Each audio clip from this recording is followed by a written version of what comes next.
non-classical nights, and I started a record label also called Nonclassical.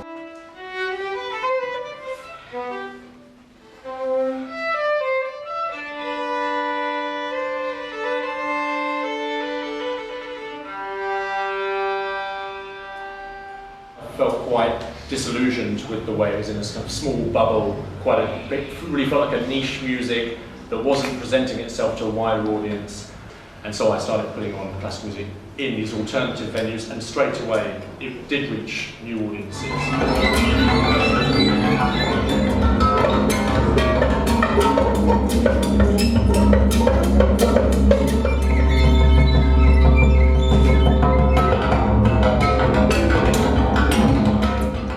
So yeah, I completely believe in this future for classical music outside the concert hall. For classical music to be a living art form, I think it does need to exist outside the concert hall.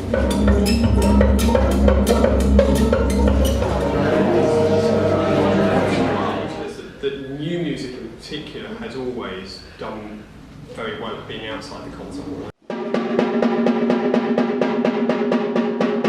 Partly it's because contemporary musicians, I think, are a little bit more about what's actually about the environment in which their work is situated. What I think the alternative classical scene, in all its breadth, needs to think about is ways of connecting to a broader audience.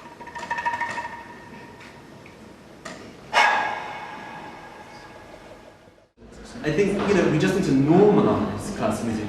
We don't need to plead for it. We don't need to have, it's the exceptionalisation of classical music as this thing that's either terrible and, whatever, or like, on a pedestal. We're beyond that. We're beyond an 18th century Enlightenment idea of a town going to a concert.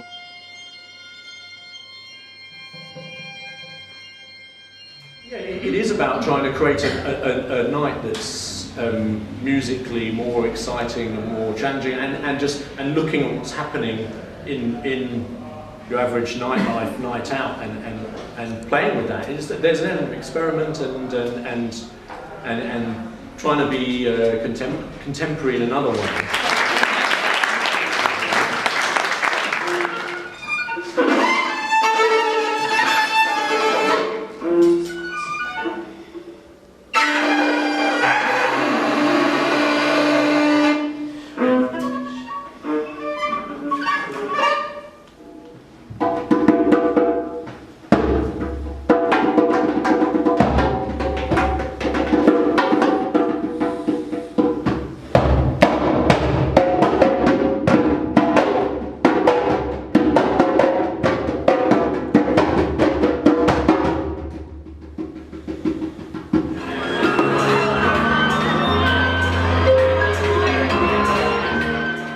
I've never done a live performance with other musicians before, so it's kind of nice because my set is really sort of improvised anyway, so I've always thought it would be quite cool to sort of get some other musicians in there, because it'd be quite easy to sort of strip it down and get some other instruments playing, and yeah, it worked really well. The drummer sort of playing my beats like on a drum kit, it's mad hearing that.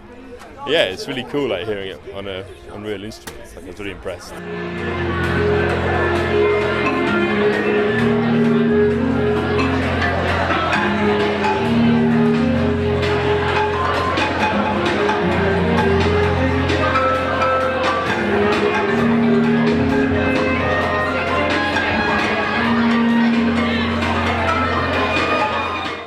I really like how Clavicon's sort of his like piano stuff, and like how he sort of made techno out of an acoustic instrument, and it sort of works quite well in sort of a club environment. Like, it's so like, it's almost like, yeah, you can dance to it even though it's quite abstract.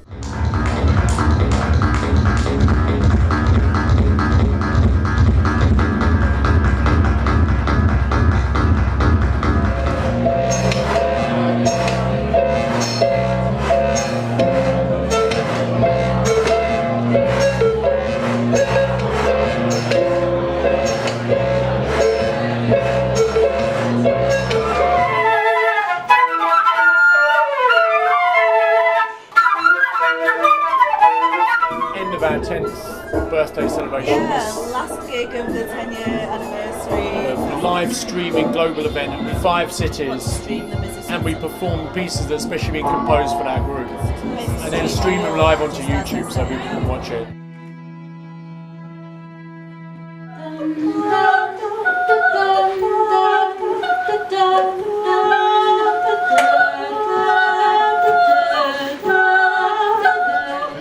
I think what non-classical does really well is it gets rid of that division between genres.